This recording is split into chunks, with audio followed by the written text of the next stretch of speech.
Welcome back to the shop. It's been a while.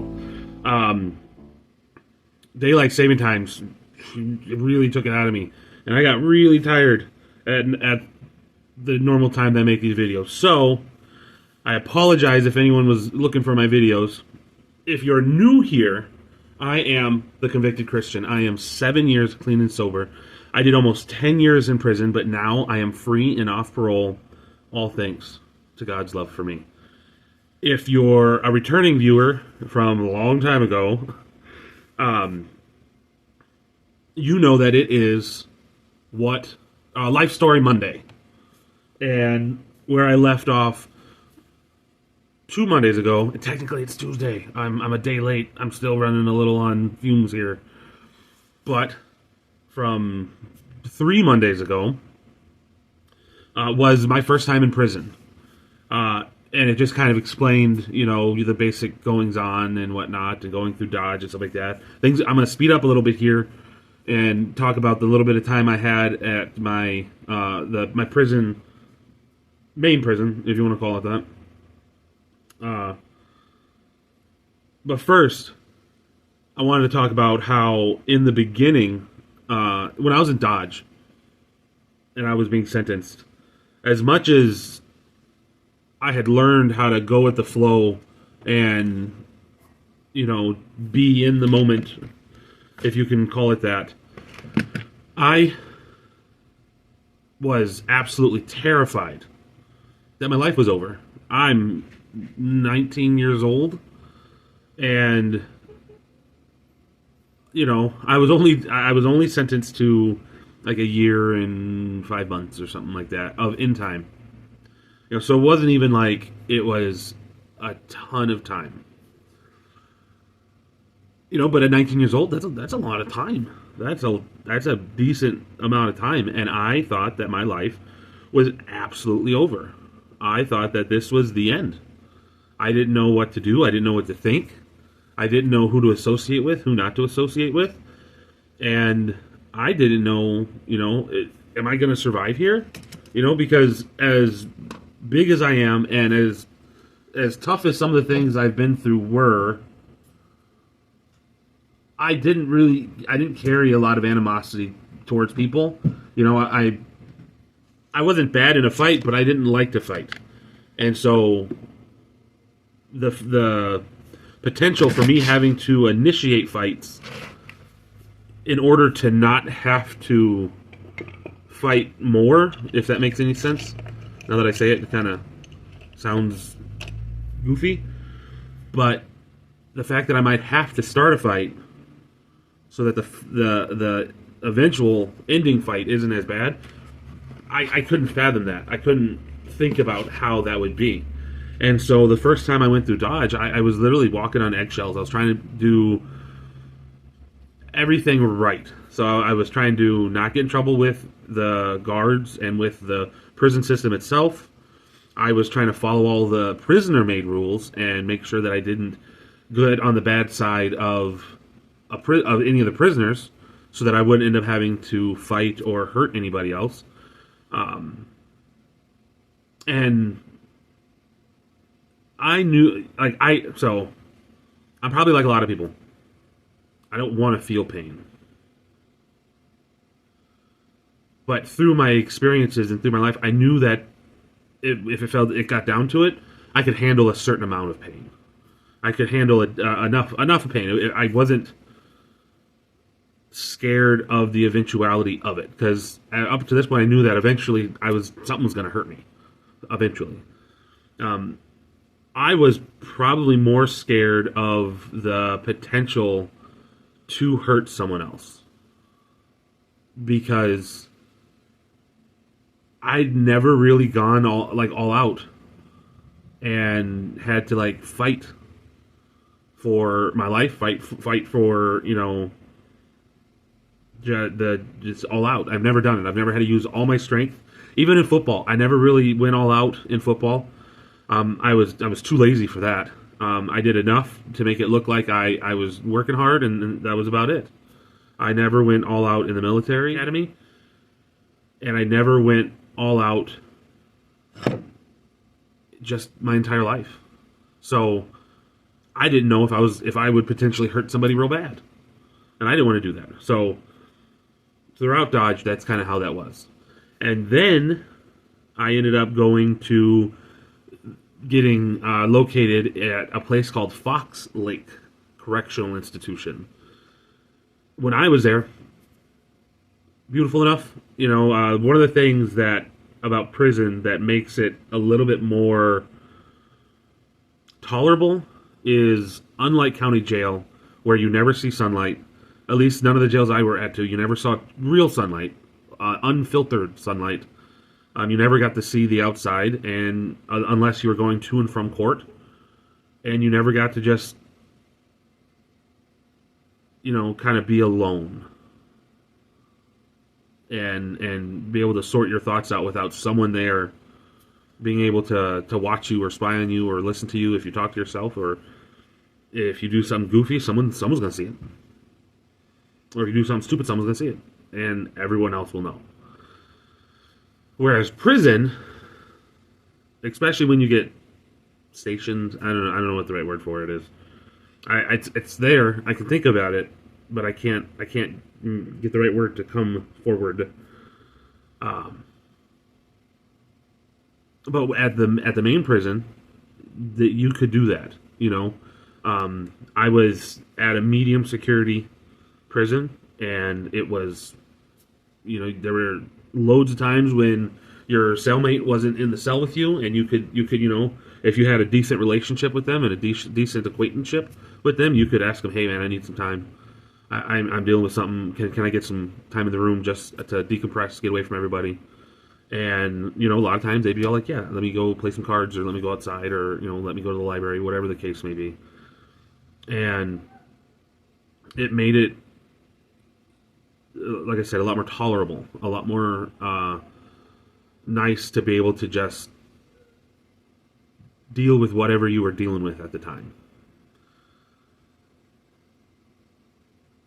When I was there, I ended up getting signed up with a school program, which was really nice. I actually have it's a technical diploma, but it's something to prove that I learned something. For masonry. So I learned how to build just about anything with bricks, cinder blocks, or stone facade. And we actually learned with regular bricks. We didn't learn what a lot of buildings are made of nowadays, which I didn't know about. There are still some bricklaying. There still are some more block laying than anything for foundations and county buildings and stuff like that. A lot of cinder block is used. But a lot of new brick buildings it's a facade. It's not a real, it's a slice of brick, and it's basically glued to the wall, and they put mortar in between. They make it look like it's brick, but a lot of times it's not really brick. I wish I had known that, and maybe I would have, gone in automotive, or I would have gotten into the welding program, but it is what it is. And it was the only program that I was going to be able to get into while I was there. And so that was something that meant a lot to me, because I actually ended up making some decent friendships while I was there. You would think, oh, it's prison. Tough dudes. Can't make no friends. Can't have any meaningful friendships or acquaintanceships while you're there and make companions. And the funny thing is that it was actually easier to make friends and actual friends, people that I stayed in contact with well after I was released. It was a lot easier to make friends with them and become, companions, no matter the, race, creed, religion, because we all had a similar story behind us. We all had somewhere along our path where something went wrong, and now we're dealing with the consequences. And that made me, that was the first time I learned of, like, the prison brotherhood. No one probably called it that. I just came off the top of my head with it, but that's what it felt like. It felt like a brotherhood. It felt like we were all rowing the same boat, hoping to get to the same place, and doing our best to get there. Even though we all had different aspirations and dreams, it was more of we all have goals, we all have somewhere to be. Let's work on it together. And so that's what we kind of did. We helped each other stay out of the hole. We helped each other not get into fights. We helped each other learn. If you had that type of relationship, if you had a relationship of where you could grow and you could help each other, if you did, with all sorts of stuff. And the sad part is I kind of missed that. I understand that being married with kids, my family absolutely comes first. And I wouldn't have it any other way. They are the most important thing in my life after God.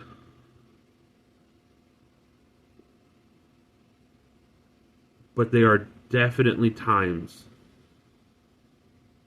when I wish I had some male companionship. Someone that I can talk to about things that I can't talk to my wife about. And it's not that I can't. It's more of I'm different from my wife. My wife's different from me. Things that I struggle with, she doesn't struggle with. And things that she struggles with, I don't struggle with. And so as much as I share with my wife, and yes, I would probably end up sharing what struggles I have with my wife too. But being able to lay it down at the feet of one or two true male friends, and we could talk about it and we could work on it together, and they could do the same thing with me and lay their problems down and say, hey, I'm struggling with this, I don't know what to do. I miss that. And it seems like as an adult, the only place that people make friends or get to know anybody or whatever are bars.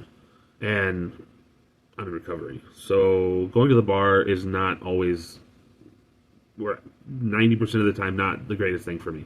The only time I like to go to any establishment that involves alcohol is usually so that I can be the designated driver for my wife. And so it's been a little difficult these past 8 years since I was last released. And because it's been difficult, I don't know what to do.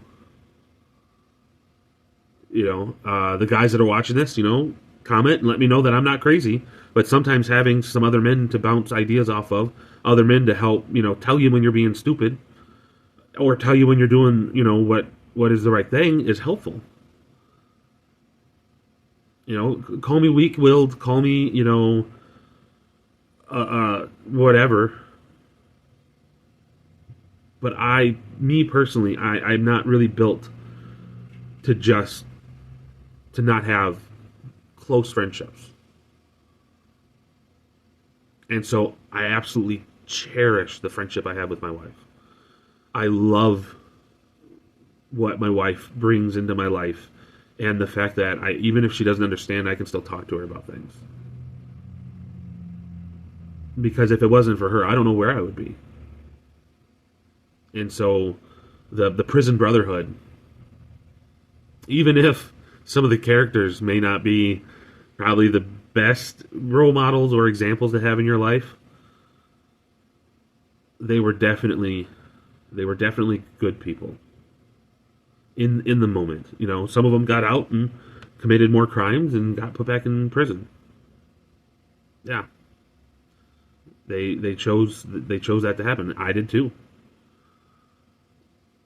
But in the moment, whenever you're struggling and they're willing to lift you up, help you, slap you on the back of the head if you're looking for it, or if you're needing it,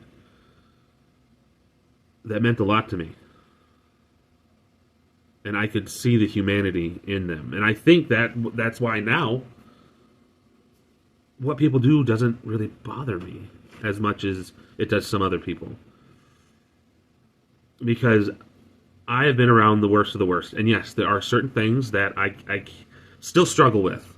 And I probably wouldn't trust these people, some of them. But the majority of the people there, they were doing something that either they were emotionally compromised or they were financially compromised, and so they were just trying to do what they could in the moment. And once they were in prison, they're not bad people. They're still human. They still struggle with stuff, and the way that they decided to deal with that struggle in that moment wasn't the right way to do it, and so they're in prison.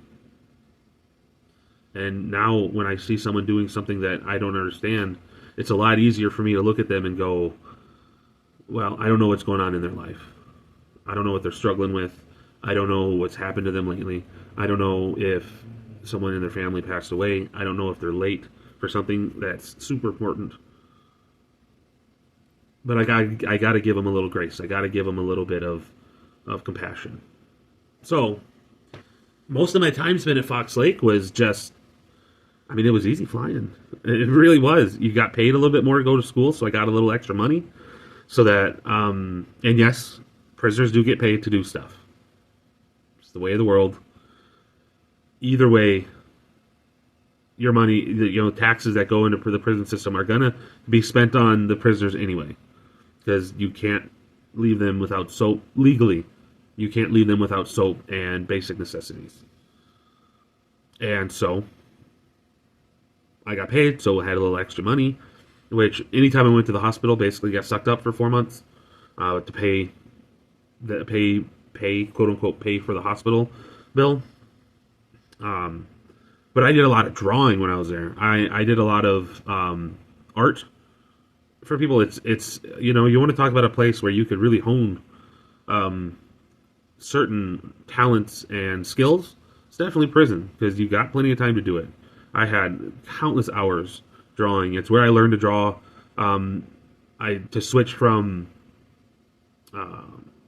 pencils and graphite to pen and start doing a more permanent medium, something that can't be just erased away, which was phenomenal, and I still really enjoy drawing. I ended up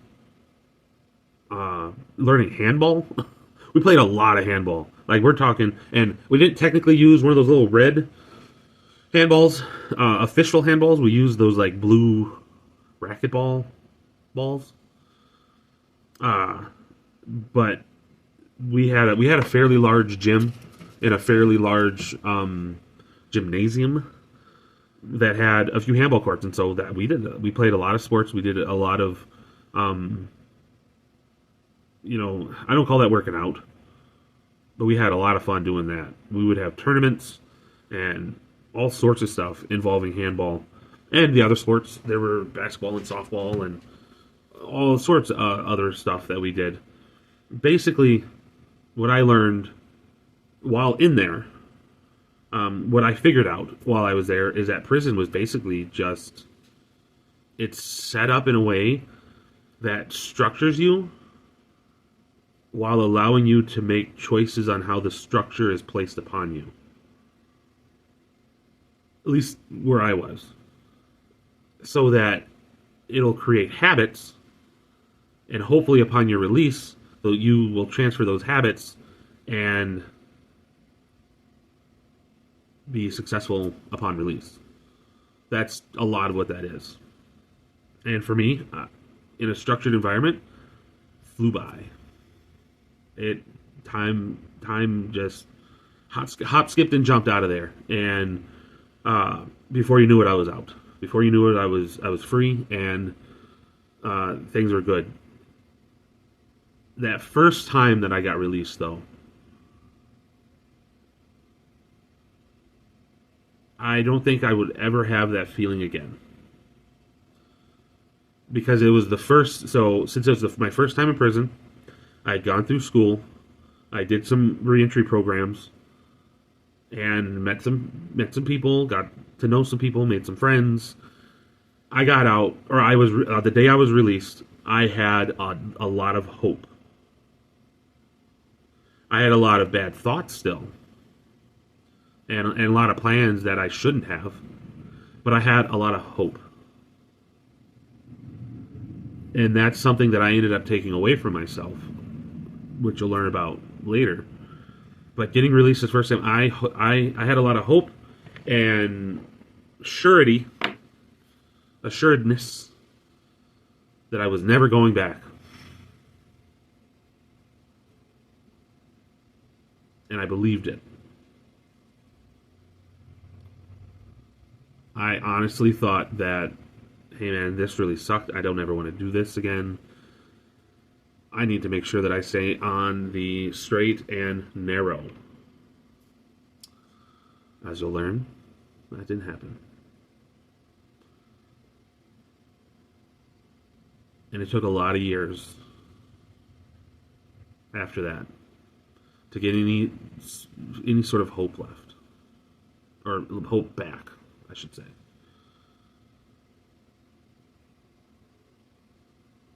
And you know what hopeless people do, right? They stop caring. And that is never a good thing. We are meant to care about others.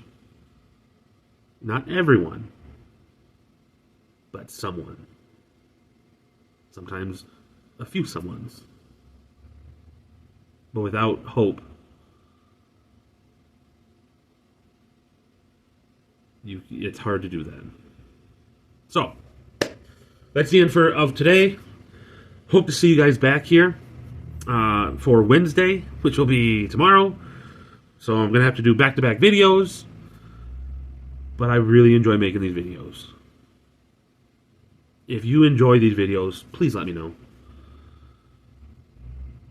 As much as I'm probably going to just keep making these videos and keep making these videos until I run out of things to talk about, which, if you can't tell, I talk a lot, so that's going to be a while.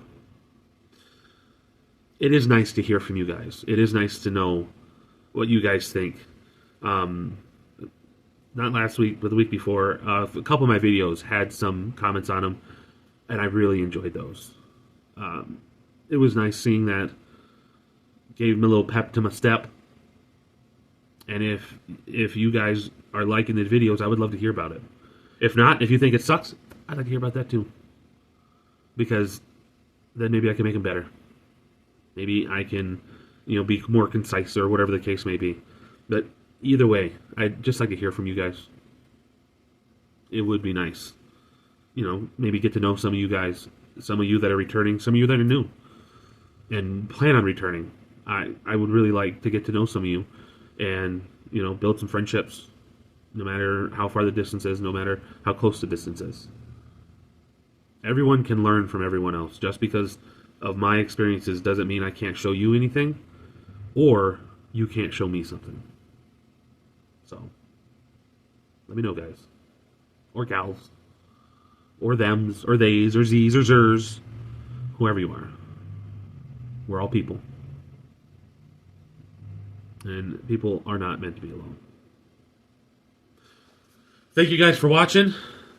Always remember, if we're gonna change the world, we gotta overcome our fear sometimes and change ourselves. I hope to see you guys tomorrow. Have a good night.